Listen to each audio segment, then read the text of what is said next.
મારું નામ નિકિતા માસી છે। જય માતાજી, જય શ્રી કૃષ્ણ, જય ભીમ, અસ્સલામ વાલેકુમ, નમસ્કાર ગુજરાત।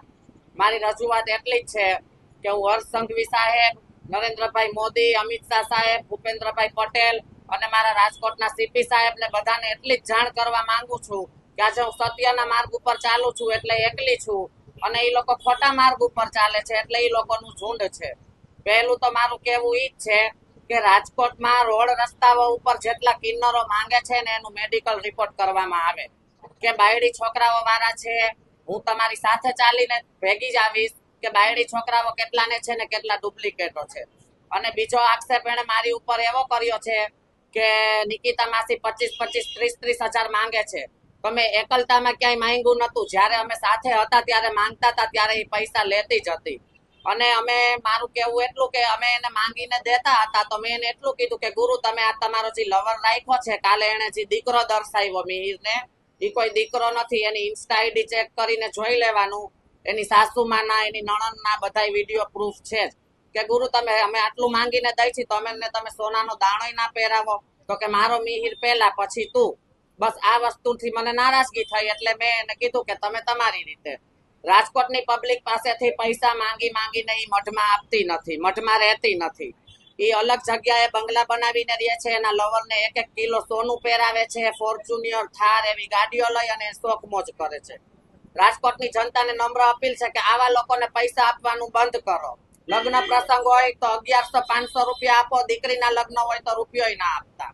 અને એને બીજા આક્ષેપ એવા કર્યા છે કે નિકિતા માસીના ત્રાસથી મારા 10 કિન્નરોએ ફિનાઇલ પીધું, પણ એવું નથી। મારી પાસે પ્રૂફ છે કે મને 30 જણા દ્વારા રહેમીથી માર મારવામાં આવ્યો। હું બેભાન હાલતમાં હતી તો મારા સોનાની, મારા રૂપિયાની, મારા મોબાઈલની એને લૂંટ કરેલી છે। અને મને કાલે એ લોકોએ ઓબ્જેક્શન ઉઠાવ્યો તો આથી 5 દિવસ પહેલા મીરા અને મિહિર માફી માંગે છે, સમાધાનનું કે છે, એવા પણ વિડીયો છે મારી પાસે। એ હું હમણાં તમને આપીશ, તમે પ્રૂફ તરીકે જાહેર કરજો। અને બીજી વાત એવી છે કે એમ કે છે અનુસૂચિત જાતિથી એ વિરોધ કરે છે, તો હું સત્ય સનાતન ધર્મને માનવા વાળું વ્યક્તિ છું। જ્યારે મેં દવા પીધી આના ત્રાસથી ત્યારે મારી સાથે બધા જ કાસ્ટના ઉભા હતા। જો એ મારી ઉપર એવા આક્ષેપ લગાવે છે તો હું એના જેવા પ્રૂફ દઉં છું। એક એવો મને ઓડિયો દે કે મેં અનુસૂચિત જાતિ વિશે કાંઈ બોલી હોય, ખોટી રીતના આ અનુસૂચિત જાતિને ઉશ્કેરવા માંગે છે। પણ આ કાસ્ટના લોકોને પણ હું એટલું જ કહું છું કે જો મારો વિડીયો કે ઓડિયો એ આટલો પ્રૂફનો વાયરલ કરે તો મારી ઉપર તમે જે સજા દેશો એ મને મંજૂર છે। બાકી એને આ કાસ્ટ વિશે આવું ઉશ્કેરવાના ધંધા કર્યા છે એની સજા એને જરૂર મળવી જોઈએ। રોડ ઉપર જેટલા માંગે છે એ બધા ડુપ્લિકેટ છે ને એની ભેગા છે અત્યારે રાષ્ટ્રીય શાળાએ રાત્રે પથ્થરમારો થયો તો વકીલો ઉપર, તાલીઓ પાડીને બનાવ બન્યો તો રાષ્ટ્રીય શાળા ઉપર। એ બધા અત્યારે ડુપ્લિકેટો સાડી પહેરીને એની ભેગા માંગે છે, જેમાં એક કલ્પિતા માસી કરીને એને દર્શાવ્યું છે એ પણ ડુપ્લિકેટ છે, કાલે ફિનાઇલ પીધું। અને એ ડિવિઝન પોલીસ સ્ટેશનની તમે હિસ્ટ્રી કઢાવો કે મીરા ઉપર કાંઈ પણ થાય એટલે એની ટોળકી દ્વારા બધા ઉપર હુમલો કરવામાં આવે છે। મેં દવા પીધી તો મને દબાવવા ને મને બીવડાવવા એ લોકોએ દવા પી અને મારી ઉપર કેસ ખોટા કર્યા। એ ડિવિઝન પોલીસ સ્ટેશનની હિસ્ટ્રી ખોલો, એ ડિવિઝન પોલીસ સ્ટેશનની બહાર રોડ બંધ કરીને ફિનાઇલ પીને પોલીસ ઉપર એને આક્ષેપો લગાવેલા છે। થોડાક દિવસ પહેલા સાંગળવા ચોક ખાતે નિર્દોષ ટ્રાફિક પોલીસ વાળાને બેરહેમીથી મારે મિહિર, મીરા અને એના ટોળકી દ્વારા મારવામાં આવ્યો છે। એ મારી ટોળકીનું, હું એક શક્તિ ગરબી મંડળ ચલાવું છું, સારા ધાર્મિક કામ કરું છું, તો એને મારા દીકરાઓના નામ લીધા કે છગનભાઈ, રાહુલભાઈ, આ બધા કે આની ટોળકી છે ને જેને તેને મારે છે। પણ એક એવું મારું પ્રૂફ બતાવો કે હું કોને મારું છું। તારી ટોળકીએ તો પોલીસ ઉપર પણ બેરહેમથી કર્યું છે। પોલીસ આપણો સેવા કરે છે, આપણી રક્ષા કરે છે, આપણે એને સાથ ના આપીએ તો કાંઈ નહીં, પણ આપણે એની સાથે ઊભું રહેવું પડે। એ પણ એમના બાયડી છોકરા વાળા હોય છે, એ પણ એમની હિંમત રાખી અને સમાજની લાપરવાહી કરે છે તો પોલીસનો આપણે સાથ સપોર્ટ આપવો જોઈએ। પોલીસ ઉપર આપણે હુમલો ના કરાય। અત્યારે હું એક જ છું અને એની ભેગા છે બધા એનાથી દબાય છે અને હું સાચી છું એટલે મને બીક નથી। મને ભગવાન અને અલ્લાહ ઉપર વિશ્વાસ છે કે હું સાચી છું અને મારી પાસે 1000 શબ્દ નીકળશે તો 1000 શબ્દના પ્રૂફ નીકળશે। મારી માંગણી એટલી છે કે હું રાજકોટમાં જ મારી જન્મભૂમિ છે, હું એટલો જ ન્યાય અપાવું છું કે મને પણ સજા થવી જોઈએ, મારો વાંક હોય તો એને કડકમાં કડક સજા અપાવો, મને ન્યાય અપાવો।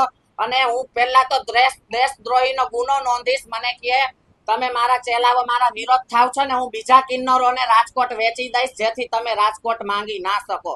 તો રાજકોટના કોઈ કિન્નરો એવા માલિક નથી હોતા કે રાજકોટ બીજા કિન્નરોને વેચી શકે. વિવાદ આખો ચાલુ ક્યાંથી થયો કે રોજના લાખ રૂપિયા માંગ્યા હોય તો 50,000 મીરાને આપવાના, 50,000 માંથી 30 જણાનો ભાગ અને બે ભાગ બીજા મીરાના 32 ભાગ. અમારે 1,000-1,200 રૂપિયા લઈને જવાનું. કોઈ જજમાન સારા હોય, કોઈ ખરાબ હોય, અમને સારું બોલે ખરાબ બોલે અમે સાંભળીએ અને એનો મિહિર ઈ રૂપિયાથી જલસા કરે. તો હું રાજકોટની જનતાને કહું છું કે તમે તમારા દીકરાને પૈસા નથી વપરાવતા અને કિન્નરોને આપો છો, તો કિન્નરો આવા ખરાબ જલસા કરે છે. તમે એની આઈડી ચેક કરો, ઇન્કમ ટેક્સની રેડ પડાવો, ઊંડાણપૂર્વકથી બધી તપાસ કરો. 2 નંબરનો રૂપિયો, 2 નંબરનું સોનું બધું જ એના ઘરમાંથી નીકળશે. પણ આ રાજકોટની જનતાને લૂંટીને, હું એવું નથી કહેતી કે 2 નંબરનો ધંધો કરે છે, નહીં, રાજકોટની જનતાને લૂંટીને. પહેલી વાત તો એ કે કિન્નરોને બધાય ભગવાન માને છે, કિન્નરોને કોઈ દી ભાયડા નથી હોતા. ઈ એમ કે છે મિહિર મારો દીકરો છે, મેં નાનેથી મોટો કર્યો. તો 2 વર્ષ પહેલા બીજો હતો, એ પણ તારો દીકરો હતો 2 વર્ષ. અને દીકરો છે તો દીકરો માં દીકરાનો પબ્લિક કોઈ આંધળી નથી. પબ્લિક જાણે માં દીકરા કોને કહેવાય. ઇન્સ્ટા આઈડી તમે ચેક કરો કે એનો દીકરો છે કે એનો ભાયડો છે. કિન્નર અખાડાનો નિયમ એવો હોય છે કે 25% ગાયોનું દાન કરો, 25% ધર્મના કાઢો, 25% ગઈઢા બુજુર્ગોના કાઢો. પણ આ તો 50% એના લવરના કાઢે, 25% કિન્નરોના કાઢે, 25% એના શોખ મોજ કરે. તમે ખાલી એની આઈડી ચેક કરો એટલે ખબર પડી જશે કે રાજકોટની જનતા પાસે કિલો સોનું નહીં હોય, પણ આની પાસે સોનું નીકળે છે. મિહિરની ને એની મુલાકાત 2 વર્ષથી થઈ છે. એને દર 2 વર્ષે 1.5 વર્ષે ભાઈડો બદલી જ જાય છે. હા, બોયફ્રેન્ડ બનાવે. અને મારી અત્યારે જીવને એટલું જોખમ છે કે ક્યારે મારી ઉપર હુમલો થઈ શકે ને એનું મને કોઈ નક્કી નથી. અને જો મને આટલો જ ત્રાસ આપશે અને આટલી જ મને હેરાન કરશે તો હું કોઈ પણ રીતે મારું જીવન ટૂંકાવી દઈશ. ડુપ્લિકેટની સંખ્યા રાજકોટમાં 150 થી 200 જણાની છે. માધાપર ચોકડી, બેડી ચોકડી, કાળીપાટ ચોકડી, સાત હનુમાન ચોકડી. તમે એક કિન્નરને ચેક કરો છો. હું ખોટી નીકળું તો મને સજા દેજો, બાકી ઈ કિન્નરો નથી અને બાયડી છોકરા પણ છે. કાર્યવાહી કાઈ નહીં. પોલીસ ભાઈઓ મારા જાગે અને જે કિન્નરો માંગે છે ત્યાં જાય, એ લોકોને ચેકઅપ કરે, એ લોકોનો મેડિકલ ચેકઅપ કરે. પહેલી વાત તો એ કે કિન્નરને કોઈ જેન્ટ્સ જેવું હોતું નથી. અને ચલો જેન્ટ્સ જેવું હોય તો એની વિધિ કરવાની બાકી હોય, પણ જેટલા જેન્ટ્સ ખરેખર છે બાયડી છોકરા હોવા છતાં મોઢે જેને બાંધ્યું હોય છે ને, આટલી દાઢી હોય છે ને એટલે મોઢે બાંધ્યું હોય છે. મારી વિનંતી એટલી છે કે બસ પૈસા આપવાનું ખોટી રીતે બંધ કરો અને મને ન્યાય આપો. મારા પણ બાપનું ગામ છે. મને નાનો એવો કટકો આપો કે હું મારું જીવન ગુજારી શકું. હું દર વર્ષે માતાજીનો માંડવો 40 છોકરીઓ વગર ફીએ ગરબી કરાવું છું. અને હજી 3જા મહિનામાં હું 5 દીકરીઓના સમૂહ લગ્ન પણ કરવા જઈ રહી છું. ટાર્ગેટ એમાં કોઈ હોતો નથી. આપણે જાણે કે લાખ રૂપિયા માંગ્યો હોય તો 50,000 એને આપી જ દેવાના. હા, સાચા કિન્નરોની ઓળખ કાંઈ આ જમાનામાં એવું કાંઈ રહ્યું જ નથી કે ઓળખ કિન્નરો બતાવી શકે. પબ્લિક પહેલાના સમયમાં તો એવું હતું કે લાઈટ ના હોય ને કિન્નર એમ કે પંખો ચાલુ થાય તો એ થઈ જાય. અત્યારે ભાઈડાઓ કરવાના શોખ છે એટલે સત બધું વયું ગયું છે. અને મારી પાસે બધા પ્રૂફ છે કે 5 દિવસ પહેલા મિહિર અને મીરા બંને સમાધાન માટે કોલ કર્યો. મેં વિડિયા ઉતારેલા છે, પ્રૂફ છે. માફી માંગે છે કે તને લખાણ કરી દઉં, મોઢામાં ચંપલ લઈને માફી માંગુ, મારે તારી જરૂર છે.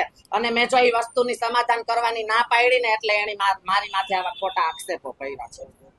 બરોબર, એ પ્રૂફ પણ હું અત્યારે જાહેર કરીશ જ.